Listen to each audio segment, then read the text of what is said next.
Shalom Ouvracha. Tout le monde sait qu'à la fin de la prière, nous faisons 3 pas en arrière, en commençant par la jambe gauche, exactement comme vous le voyez à l'écran.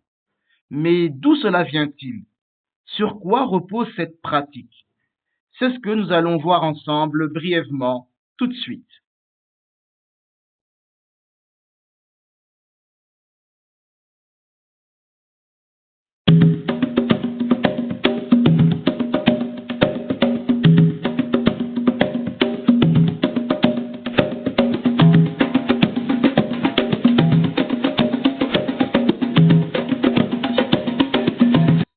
Il y a 2 choses à prendre en compte pour comprendre ces 3 pas en arrière. Le protocole de l'ancienne royauté et l'alignement des pieds pendant la Hamiza. Commençons par le protocole de l'ancienne royauté. La prière dans la tradition juive est vue comme une audience que nous avons avec le roi des rois, le Saint béni soit-il, le Melech Malché Amelachim, Akadosh Baruch Hu en hébreu. Par conséquent, toutes les halachos relatives à la prière ont été calquées sur le protocole qui était suivi dans les anciennes royautés. Par exemple, la halacha stipule que la façon de nous vêtir pour prier doit correspondre à la façon avec laquelle on s'habillerait si on devait se présenter devant un roi de chair et de sang. Il est évident que dans un tel cas, on se mettrait sur son 31, car ne pas s'habiller correctement serait considéré comme une marque de mépris pour le roi. Eh bien, si on ferait attention à notre habillement pour un roi de chair et de sang, à combien plus forte raison pour le roi, le Saint béni soit-il. Autrefois, quiconque avait l'honneur de se présenter devant un membre de la famille royale se devait de faire preuve d'un respect absolu. Cela incluait la manière de quitter les lieux. Il était inconcevable de partir en tournant le dos au souverain et en s'éloignant. Un tel geste aurait été un manque de respect inacceptable. La sortie convenable consistait à s'incliner légèrement vers l'avant et à reculer. C'est la raison pour laquelle nous devons également marcher à reculons quand nous prenons congé de Dieu après avoir terminé nos prières. Et de même, chaque fois que nous quittons un lieu saint dans lequel nous disons que la présence divine s'y trouve, par exemple une synagogue, le koffel, etc., nous devons quitter les lieux à reculons pour ne pas tourner le dos à Dieu. Sachez, en outre, que ce protocole existe encore aujourd'hui dans de nombreuses autres cultures. Par exemple, les taoïstes quittent leur temple en marchant à reculons. De même, en Angleterre, pendant des siècles, quiconque quittant une pièce après avoir vu le monarque était censé s'incliner ou faire une révérence, puis marcher à reculons jusqu'à ce qu'il ait franchi la porte. Ce protocole fut abandonné en août 2009 pour des raisons de santé et de sécurité. Seul le maréchal du corps diplomatique et l'écuyer du roi d'Angleterre sont encore tenus de marcher à reculons en quittant la présence du roi. Ainsi, le Talmud tranche dans la Maseret Yoma au Daf 53b que celui qui a fini de prier doit faire 3 pas derrière lui et ensuite doit faire la salutation, puis rester immobile.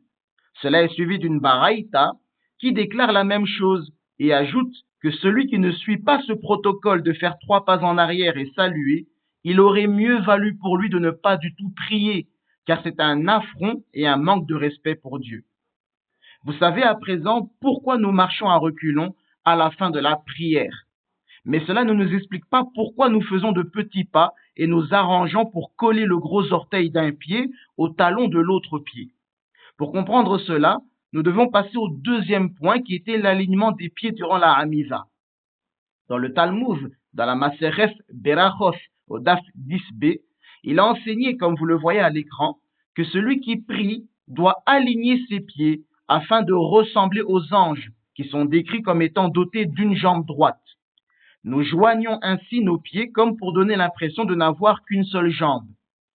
Mais dans le Yerushalmi, toujours à la Masereth Berachos, au chapitre 1, la halakha numéro 1, il est rapporté que ce n'est pas pour imiter les anges que nous devons joindre les pieds, mais plutôt pour imiter les Kohanim, puisque la prière est en remplacement des Korbanot.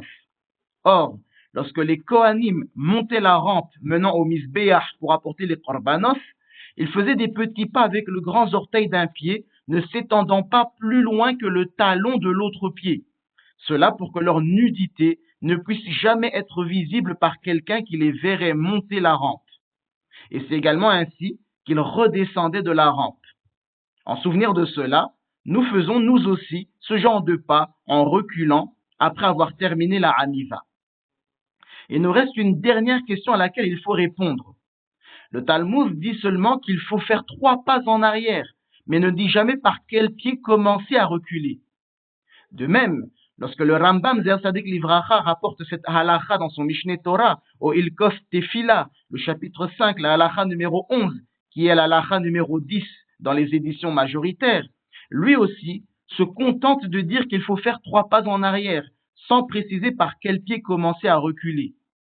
D'où la question suivante. Pourquoi commençons-nous par le pied gauche? Sur quoi repose cette pratique?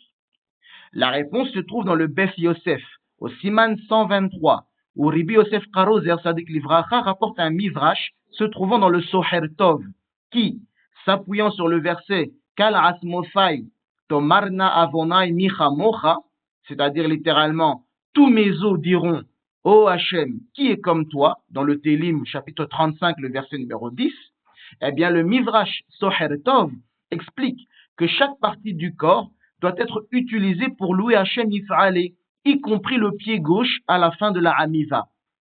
Selon ce midrash, il semble approprié de faire les 3 pas en arrière en commençant par le pied gauche comme une marque de louange à Hachem.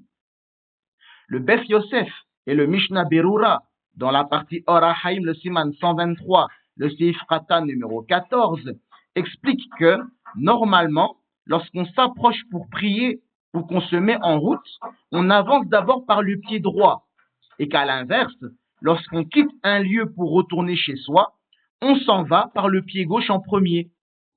Et il se trouve que ici, à Madagascar, ce protocole est suivi lorsqu'on visite l'ancien palais royal, que j'ai déjà visité 3 fois. Lorsqu'on entre dans le palais, il faut le faire par le pied droit. Mais quand on quitte le palais, il faut sortir à reculons, et c'est le pied gauche qui sera le premier à franchir la porte.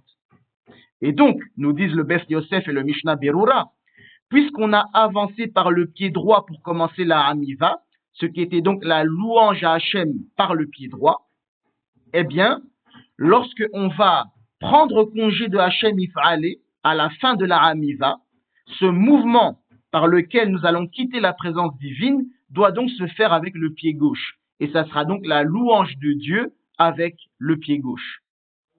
Il convient toutefois de signaler, pour être complet, que le Beth Yosef lui-même rapporte cependant une opinion qui est d'avis que l'on doit reculer par le pied droit en premier.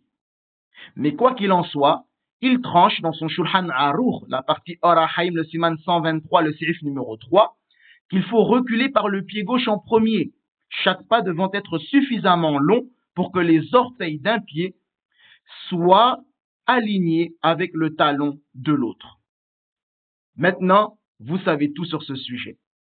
Kol Tov, Hazak, Uvaruch, et je vous souhaite à tous et à toutes un Shabbat Tov Umvorach.